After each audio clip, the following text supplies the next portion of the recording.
வணக்கம். பொங்கல் அனைவருக்கும் சகல ஐஸ்வர்யம் உண்டாகட்டும். நான் பொங்கல் வெற்றிவேல் குருஜி முருகன் உபாசகர்.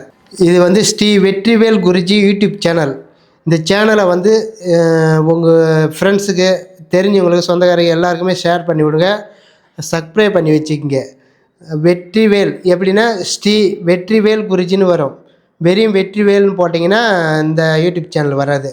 ஸ்ரீ வெற்றிவேல் குருஜின்னு போட்டிங்கன்னா உங்களுக்கு இந்த சேனல் வரும். இதில் போடுற வீடியோ எல்லாம் பரிகார வீடியோ தான். எளிமையான முறையில் நீங்கள் வீட்டில் இருந்தே செஞ்சுக்கலாம். இதில் உங்களுக்கு எல்லா வீடியோஸும் நான் போடுற வீடியோ எல்லாமே பலனை கொடுக்கும். நீங்கள் வீட்டில் இருந்து செஞ்சு அந்த பலனை நீங்கள் அனுபவிச்சுக்கலாம். உங்களுக்கு ஒரு குடும்பத்தில் இருக்கிற சிக்கல்லாம் நீங்களே செஞ்சுக்கலாம். நான் போடுற பரிகாரம் எல்லாமே நல்ல பயனுள்ளதாக இருக்கும். நீங்கள் இந்த சேனலை சப்ஸ்கிரைப் பண்ணி வச்சுக்கிங்க. பண்ணி வச்சுன்னு எல்லாருக்கும் ஷேர் பண்ணி விடுங்க. இந்த வீடியோ ஃபாலோ பண்ணின்னு வாங்க. நான் போடுற வீடியோ எல்லாமே உங்களுக்கு எல்லாருக்கும் போய் சேரட்டும். நீங்கள் எல்லாருக்கும் அனுப்பிச்சி விடுங்க இந்த வீடியோவெலாம். இப்போ பரிகாரத்துக்குள்ளே போவோம். இப்போ ரொம்ப நாளாக படிச்சுட்டு ஒரு வேலை செய்வாங்க. படிப்பு ஒரு பெரிய படிப்பு படிச்சுட்டு வேலை செய்வாங்க. ஆனால் சின்ன வேலையை செய்வாங்க. வேலை அரசாங்க வேலை கிடைக்காது. அரசு வேலை கிடைக்கிறதுக்கு இந்த பரிகாரம் பயனுள்ளதாக இருக்கும். நான் சொல்கிற மாரி செய்யுங்க. என்ன பண்ணுறீங்க, பாழடைஞ்ச பில்டிங் எங்கே இருக்குதுன்னு பார்த்து வச்சுக்கிங்க. பாழடைஞ்ச பில்டிங் இருக்குதா பாருங்கள். அதில் அரச மரம் அதில் முளைச்சிக்குதான்னு பாருங்கள். அரச மரம் அந்த வெடிப்பில் அரச மரம் முளைச்சிருக்கு. சின்ன கண்ணாக தான் இருக்குது, பெரிய மரமாக இல்லை. ஒரு 2 அடி 3 அடி உயரம் இருந்தால் போதும் அந்த கன்று. அதுபோல் கன்று அந்த பாழடைஞ்ச பில்டிங்கில் உயரம் முளைஞ்சிருக்கும். அதை என்ன பண்ணுறீங்க, ஒரு வளர்புறை நல்ல நாளாக பார்த்துக்குங்க. வளர்புறைன்னா இந்த அமாவாசை கழிச்சு ஒரு 10 நாள் 15 நாள் வரைக்கும் வளர்புறை வரும். பௌர்ணமி 5ஆம் நாள் வந்தோடனே பௌர்ணமி வரும். அந்த நாளில் என்ன பண்ணுறீங்க, எந்த கிழமை இருந்தாலும் பரவாயில்ல. ஆனால் பௌர்ணமி அன்னைக்கு இல்லை வளர்புறை, அந்த தேய்புறையில் எடுக்கக்கூடாது, வளர்புறையில் எடுத்துக்கலாம். நீங்கள் அதில் ராகு காலம் யமகண்டம் இல்லாத டைமாக பார்த்து எடுத்துங்க. நல்ல நேரம் பார்த்து. அது சாயந்தரம் எடுக்கலாமா காலைல எடுக்கலாமான்னா எப்போ வேணாலும் எடுத்துக்கலாம். ஆனால் ராகு காலம் யமகண்டம் இல்லாத நேரத்தில் வளர்புறையில் இந்த செடியை பிடுங்கி எடுத்துன்னு வரணும். இது என்ன பண்ணுறீங்க, நல்லா தரையில் இருக்கக்கூடாது. பழடைஞ்ச பில்டிங்கெல்லாம் முளைஞ்சி போயிருக்கணும். அதோடு கோயில் காம்பவுண்டு சேவு இருக்குது இல்லையா, கோயில் ஓரத்தில் பழடைஞ்ச கோயில் இருக்கும். அந்த கோயிலில் காம்பவுண்டு சேவத்தில் அந்த கோயில் மேலாம் முளைஞ்சிருக்கும் அரச மரம். அந்த மரம் அதுபோல் அந்த சின்ன கன்று முளைஞ்சிருந்துன்னா அதை பிடிங்கி எடுத்துன்னு வந்துடலாம். என்ன பண்ணுறீங்க, ஃபஸ்ட்டு என்ன பண்ணுறீங்க, ஒரு மண் சட்டி ஒன்று ரெடி பண்ணிங்க. மண் சட்டி கொஞ்சம் இந்த குழம்பு சட்டின்னு சொல்லுவாங்க இல்லையா, அந்த காலத்துலலாம் குழம்பு அதில் தான் வைப்பாங்க, மண் சட்டியில் தான். இப்போ தான் அலுமினியம் பாத்திரம் இந்த குக்கர் ஐட்டெல்லாம் வந்துடுச்சு. அப்போலாம் மண் சட்டியில் தான் குழம்பு வைப்பாங்க. டேஸ்ட்டாக இருக்கும், உடம்புக்கு நோவு வராது அந்த சட்டியில் குழம்பு வச்சா. அந்த காலத்தில் வைக்கிறது. எங்கள் வீட்டிலே மண் பாண்டத்தில் தான் சாப்பாடு செய்வாங்க. மண் சட்டியில் தான் குழம்பு வைப்பாங்க.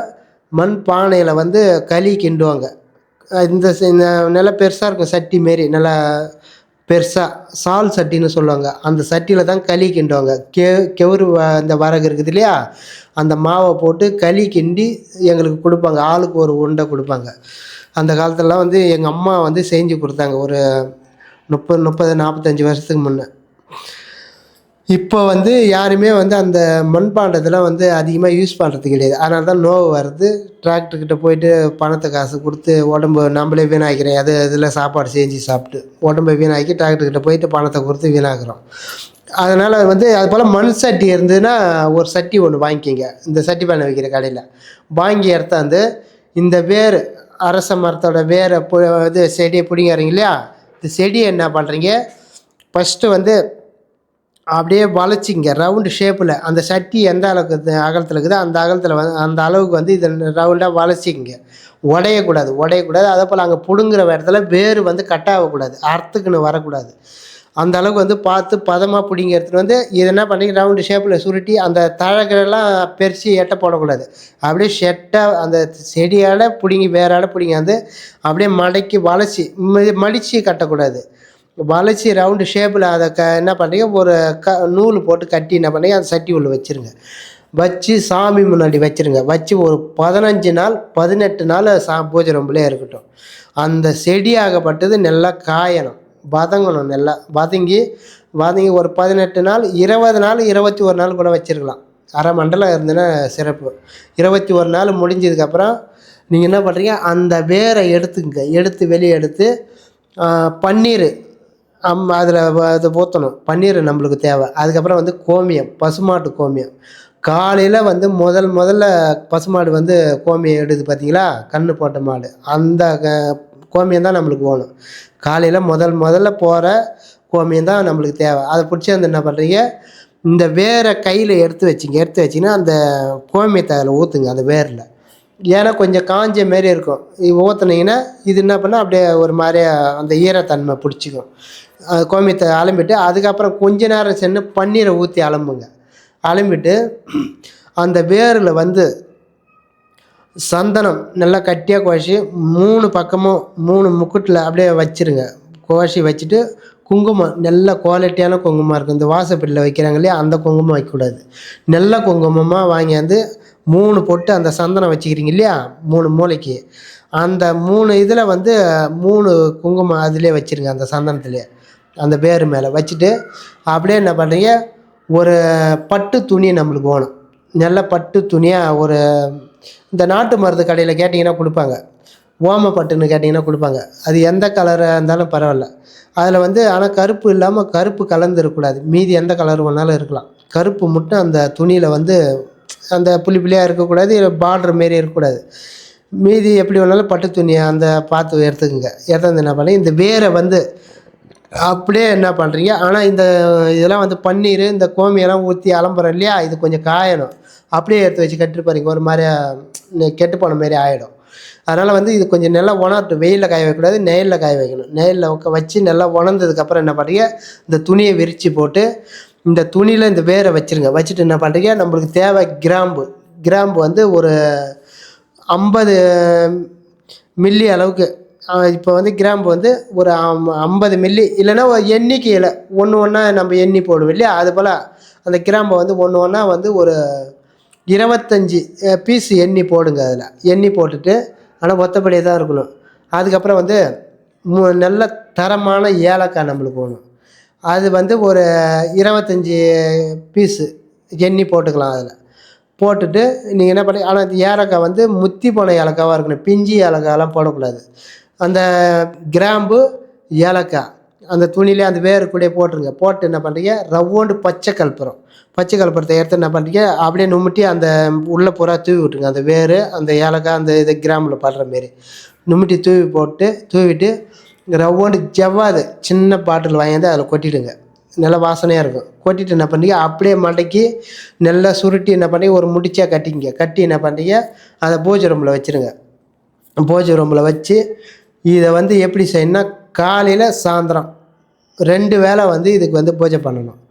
உங்களுக்கு என்ன இது மந்திரம் சொல்லி தான் அதை வந்து பூஜை பண்ணணும்னு அவசியம் கிடையாது.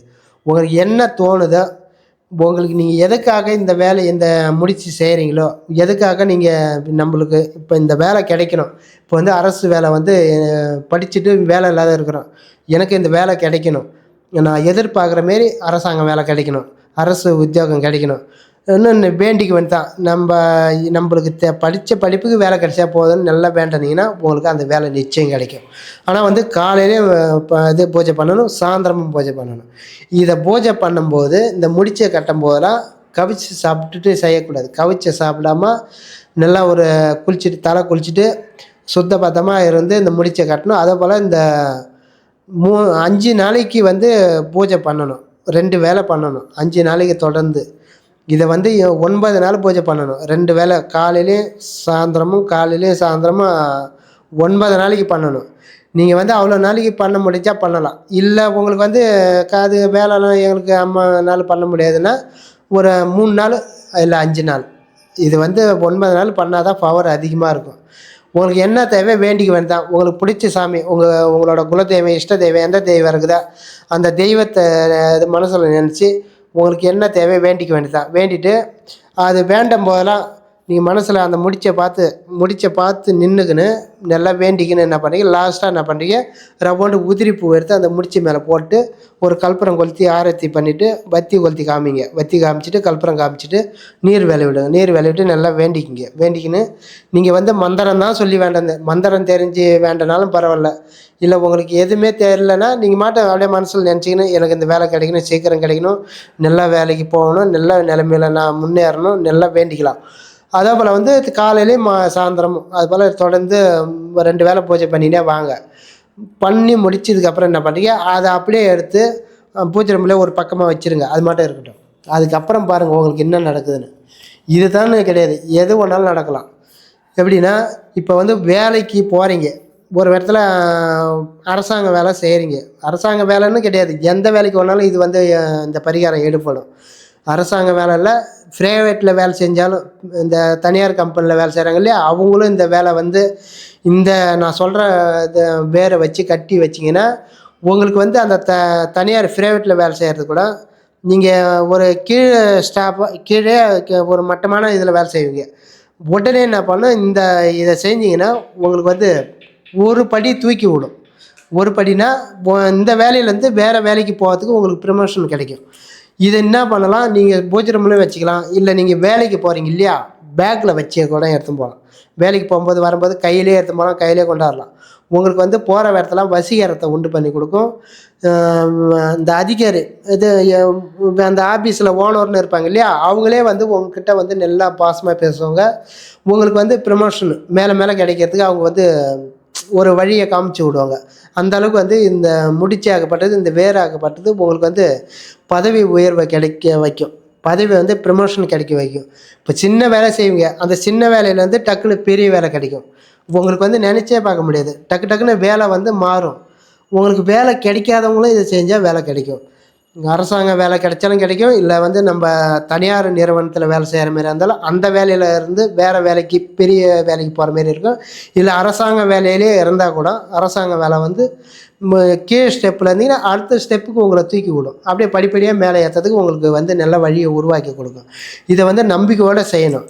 இதை வந்து இந்த வேர் எடுக்கிறத மட்டும்தான் நீங்கள் நல்ல நாளாக பார்த்து எடுக்கணும். நல்ல நாளாக பார்த்து இந்த வளர்புறையில் எடுக்கணும். வளர்புறைன்னா எப்படி, அமாவாசை கழிச்சு இந்த 3 நாளுக்கு அப்புறம் நீங்கள் அந்த 15 நாளுக்குள்ளே எடுத்துடணும். அதுக்கப்புறம் அமாவாசை கழிச்சு 15 நாள் தாண்டி போயிடுச்சுன்னா அதுக்கப்புறம் தேய்பிறை ஆகிடும். இப்போ அந்த பௌர்ணமி முடிஞ்சு தேய்பிறை ஆகிடும். உங்களுக்கு வந்து இந்த பரிகாரம் வந்து பலிக்காது. இந்த வளர்புறையில் செய்யணும். அதே போல் வந்து ராகு காலம் யமகண்டல டைமில் அந்த வேரை எடுக்கணும். எடுக்கிறது வந்து நல்லா சுத்த பத்தமாக இருந்து நீங்கள் கவிச்சு சாப்பிடக்கூடாது. குடும்பத்தில் நீங்கள் எப்படி வேணாலும் இருந்துக்கலாம். எப்படின்னா, கணவன் மனைவியாக இருந்து நீங்கள் இதை செய்கிறீங்கன்னா உங்களுக்கு இல்லறமத்தில் இருக்கிற மாரியாக இருந்தாலும் இருந்துக்கலாம். அதை எடுக்க போகும்போது தலையில் எண்ணெய் வச்சு குளிச்சுட்டு போயிட்டு நீங்கள் வந்து எடுக்கலாம். எடுத்து நீங்கள் இந்த பூஜையை செய்யலாம், இந்த பரிகாரத்தை செய்யலாம். அதே போல் வந்து கவிச்சை மட்டும் எக்காரணத்தை கொண்டு சாப்பிட்டுட்டு இந்த பூஜை பண்ணக்கூடாது, இதை செய்யக்கூடாது. இது மட்டும்தான் இதுக்கு ஒத்துக்காது. ஏன்னா கவிச்சை சாப்பிட்டுட்டு வேண்டுனா அந்த வேண்டுதல் பலிக்காது, பலனை கொடுக்காது. இதை வந்து ஒரு நம்பிக்கையோடு செய்யுங்க. செஞ்சீங்கன்னா உங்களுக்கு நிச்சயம் பதவி உயர்வு. ஏன் தெரியுமா இந்த வேர் வந்து உங்களுக்கு பதவி உயர்வை கொடுக்குது? இது வந்து அரச மரம், அரசாட்சியை ஆளக்கூடியது. எப்படின்னா, இந்த மரத்துக்கு பேரே அரச மரம். அரச மரம்னா அரசாங்க வேலை கிடைக்கும், எல்லாமே உங்களுக்கு வந்து கைக்கூடி வரும். இது வந்து ஒரு நம்பிக்கையோடு செஞ்சிங்கன்னா உங்களுக்கு வந்து நல்ல ஒரு பலனை கொடுக்கும். நான் சொன்னபடி செஞ்சு உங்களுடைய வாழ்க்கையில் வளம் பெற்று நலம் பாருங்க. நன்றி, வணக்கம்.